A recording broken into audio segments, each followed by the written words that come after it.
Good morning, students, and welcome to the world of physics. Dear students, in our ongoing chapter, that is chapter number 10, Mechanical Properties of Fluid, we have discussed in last video, in last lecture, about Pascal's law, right? Earlier, we have discussed about the pressure of any fluid, right?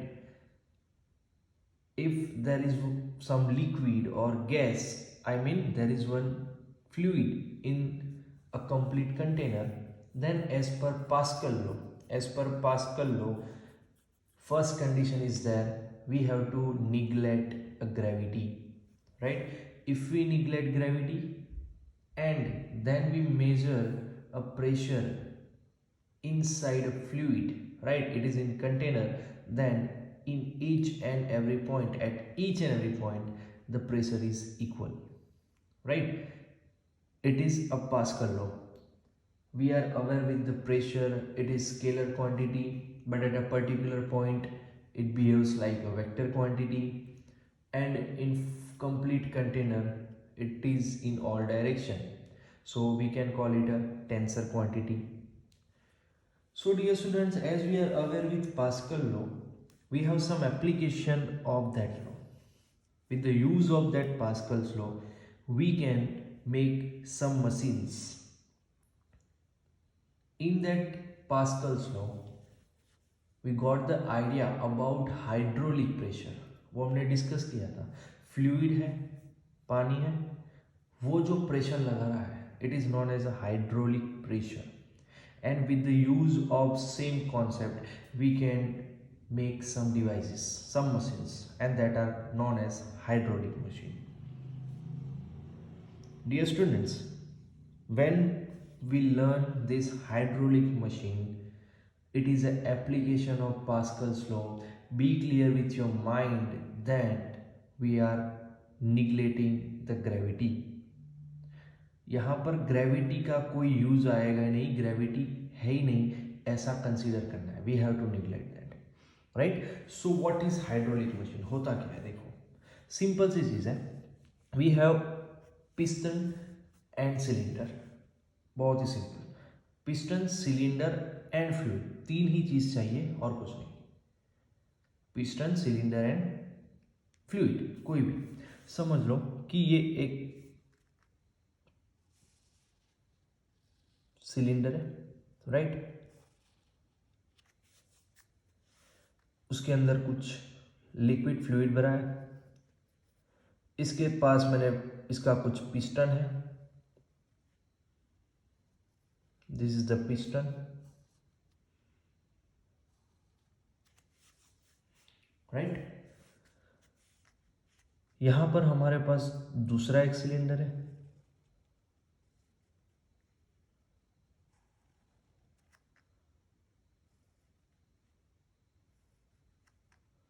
उसका भी एक piston है.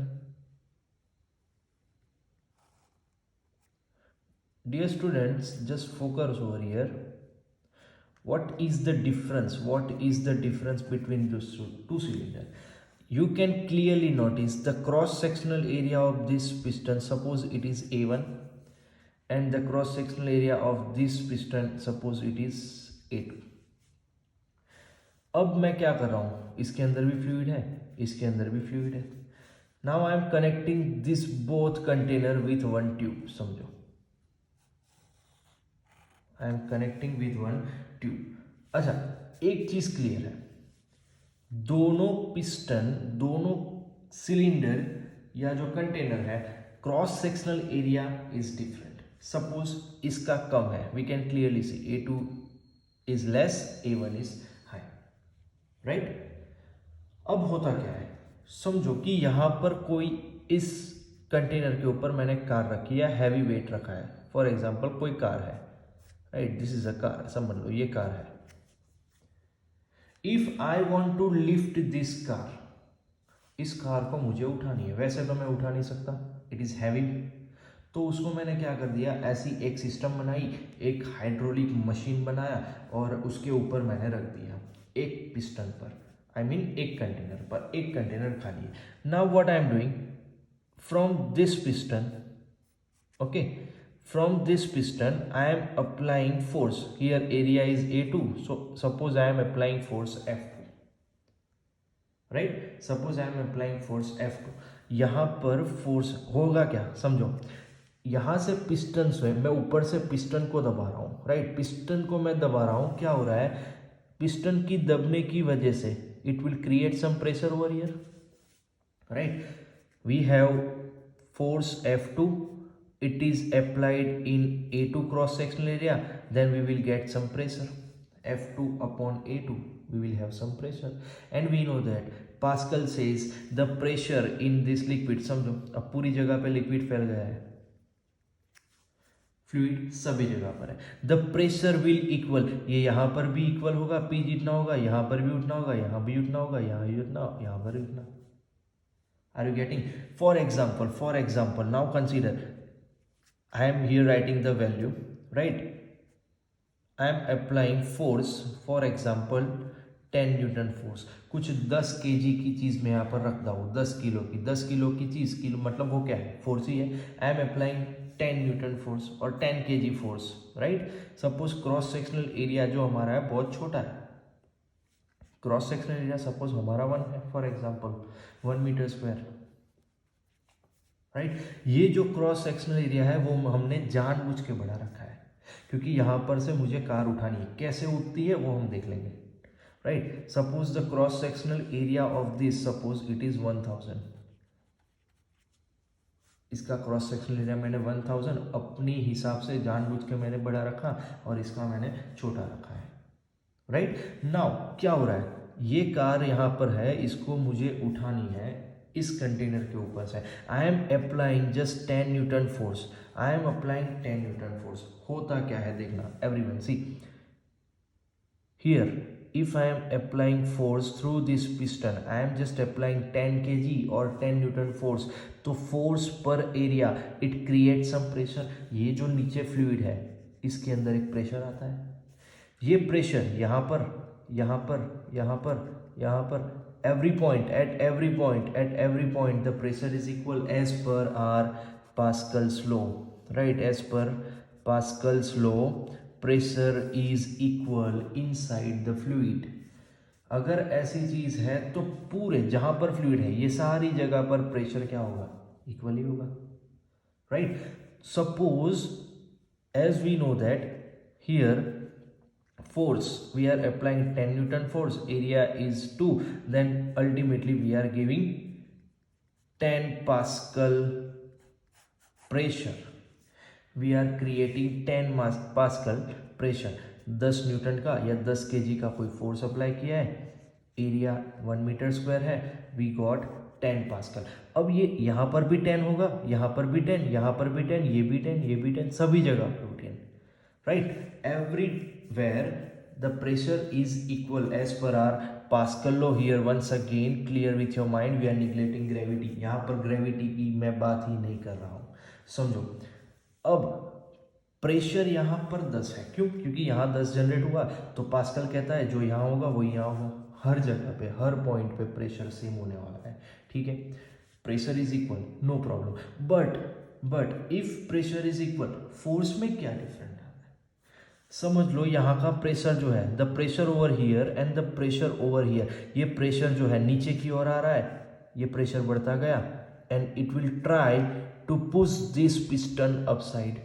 ये जो pressure यहाँ पर आएगा, it will try to push this piston, ये जो पिस्टन है it will move at upside, upper side.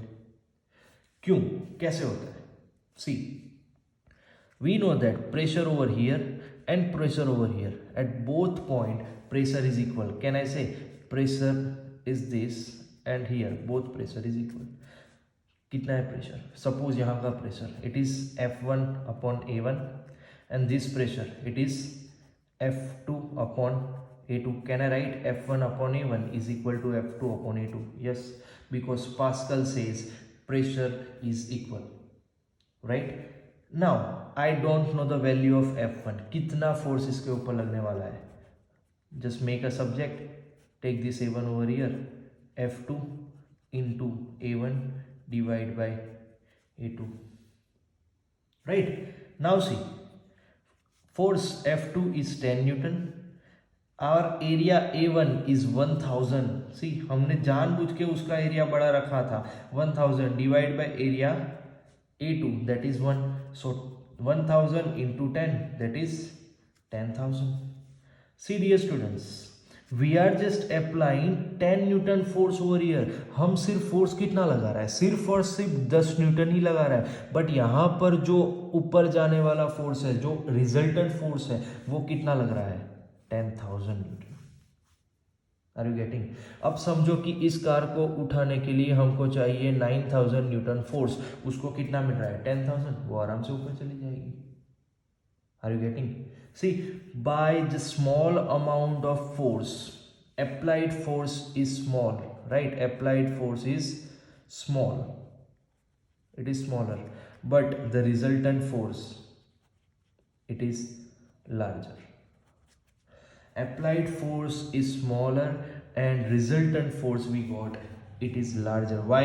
Because pressure over here and over here, both at both point pressure is equal. Not only both point, at every point in this fluid pressure will be equal as per our Pascal's law.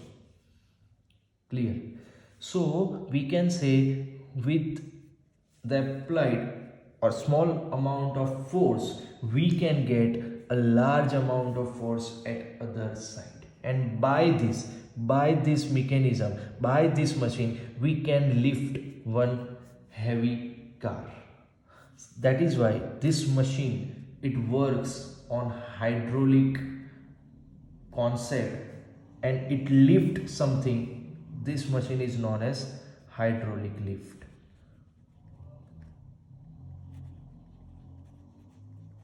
It is hydraulic lift.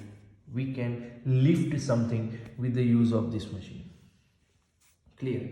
So dear students, what is the application of Pascal's law? It is the application hydraulic machines. We can make hydraulic lift, hydraulic brake. The same concept we are using in brake. The same concept we are using in brake. कैसे break में concept use होता है पता है? Car पे ये जो है, समझ लो कार के अंदर ब्रेक दी गई है, कार हैवी है, कार के जो टायर घूम रहे हैं उस पर हमारे पैरों पर ये ब्रेक का सिस्टम दिया है.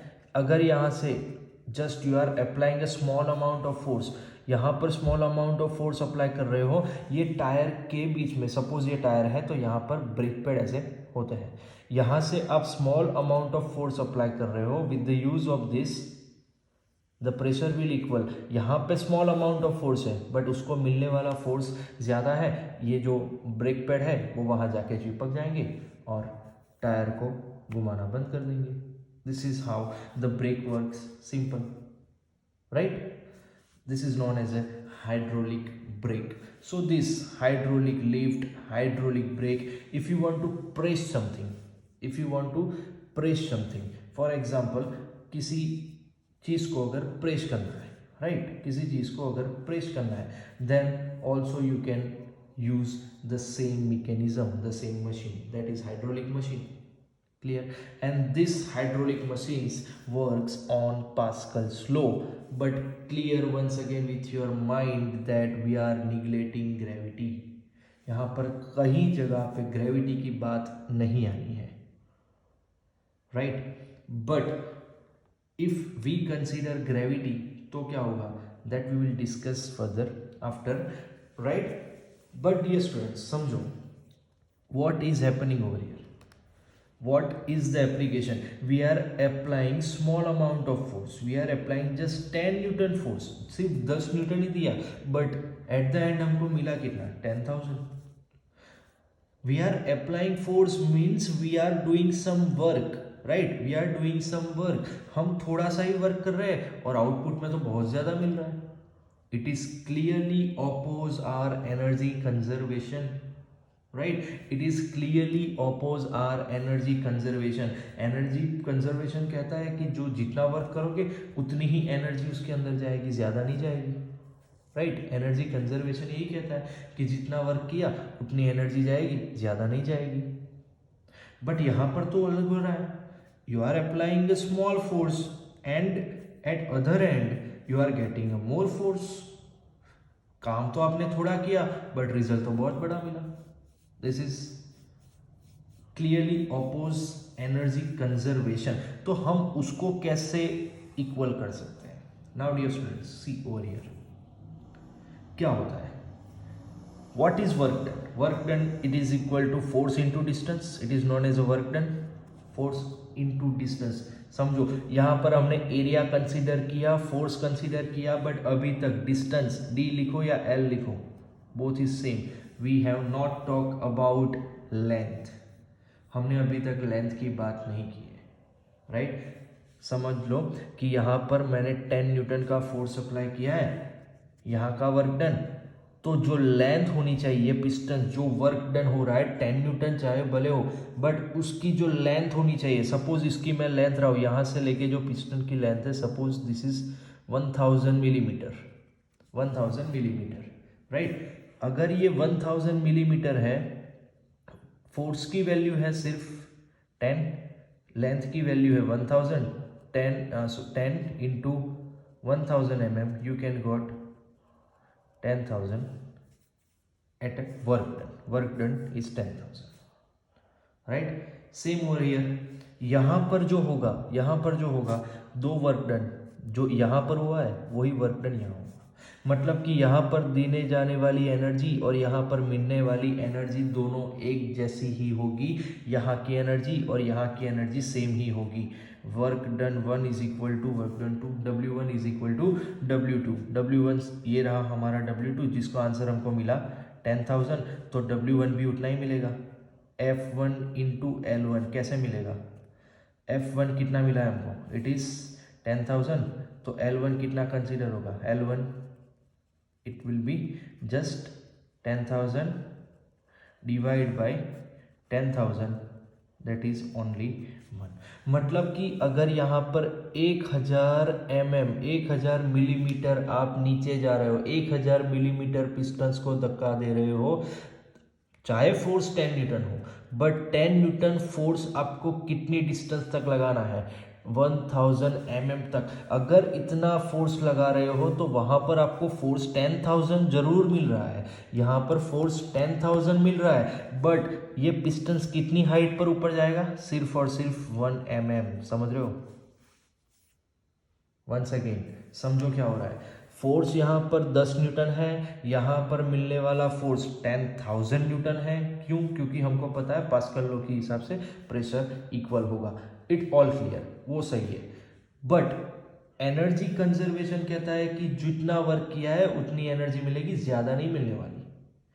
तो मतलब यहाँ पर 10 न्यूटन फोर्स लगाना है, यहाँ से लिफ्ट करवाना है। समझो 10 न्यूटन फोर्स अगर 1000 मिलीमीटर तक लगाया, पिस्टन की हाइट, पिस्टन अगर 1000 मिलीमीटर तक नीचे गया है, 1000 मिलीमीटर नीचे गया है, तो यहाँ पर लगने वाला वर्क, होने वाला वर्क, मिलने वाली एनर्जी मिल गई हमको 10,000, इट इज 10,000। तो यहाँ पर जो फोर्स लगेगा वो डेफिनेटली 10,000 होगा, बट कितना ऊपर जाएगा? सिर्फ और सिर्फ 1 mm। हाँ, ऊपर जा रहा है, कार लिफ्ट हो रही है, लिफ्ट तो हो रही है, बट 1 mm हो रही है। Clear? This is just for information dear students, we can not neglect energy conservation. Energy conservation अगर फॉलो नहीं होता तो वो थियरी रॉन्ग होती है, right. So energy conservation is must follow. तो आप ऐसा नहीं बोल सकते कि यहाँ फॉलो नहीं हो रहा, यहाँ पर भी फॉलो हो रहा है। किस तरह? इस तरह। Clear? So dear students, now focus over here. This is the application of Pascal's law with the use of Pascal's law. Pascal कह रहा है कि सभी जगह पे लिक्विड फ्लूइड के अंदर सभी पॉइंट पे प्रेशर इक्वल होगा when we neglect the effect of gravity, right. तो यहाँ पर प्रेशर होगा वही यहाँ होगा, सभी जगह पर प्रेशर सेम होने वाला है, right. Now if you are applying a small amount of force over here, अगर यहाँ का एरिया आपने ज़्यादा रखा है, स्मॉल अमाउंट का फोर्स यहाँ दे रहे हो, you will get a large amount of force at the end. Clear? And this how you can lift anything. this how you can apply a brake on anything, this how you can press something, right? That is hydraulic press. Clear? So these all are the machines which works on hydraulic principle, and this is known as hydraulic machines, right? So dear students, hope all of you are clear with the application of Pascal's law, right? That is hydraulic machines. In that we can study about hydraulic lift, hydraulic brake, hydraulic press, ऐसे बहुत सारे हैं, right? But dear students, ये Pascal law की हमारे पास एक ही कंडीशन थी, we have to neglect gravity. Gravity है ही नहीं, we have to neglect gravity, right? But in actual world, in real world we cannot neglect gravity. Pascal's law कब सही है? जब हम ग्रेविटी को निग्लेक्ट कर रहे हैं, ग्रेविटी को गिन ही नहीं रहे, बट सिर्फ थियरी के लिए अच्छे. But can we neglect in real life? Answer is no. हमको प्रेशर मेजर करना है, बट ग्रेविटी तो होगी ही होगी. ऐसा नहीं कि हम ग्रेविटी को निग्लेक्ट कर सकते हैं, नहीं कर सकते. तो जब ग्रेविटी पिक्चर में आएगी, डेफिनेटली प्रेशर में कोई ना कोई तो डिफरेंस आएगा, प्रेशर विल चेंज. अब तक पास्कल ने ऐसा बोला है कि every point pressure will equal, but when we neglect gravity. अब ग्रेविटी को निकालना हमारे लिए पॉसिबल नहीं है. पिक्चर में आती है ग्रेविटी, तो क्या होगा? ग्रेविटी आने की वजह से there will be a change in pressure, right? और वो चेंज कैसा होता है, that we will discuss in next video. So dear students, hope all of you are clear with the concept, right? Make sure, it is very important thing. The question can be asked, explain the Pascal's law and any one application, right? There can be a question. So be clear with this, clear each and every concept कि कैसे हमको force ज़्यादा मिलता है और कैसे energy का भी कंजर्वेशन लो फॉलो हो रहा है, right? So hope all of you are clear. Practice for this and do your best. All the best. Thank you very much.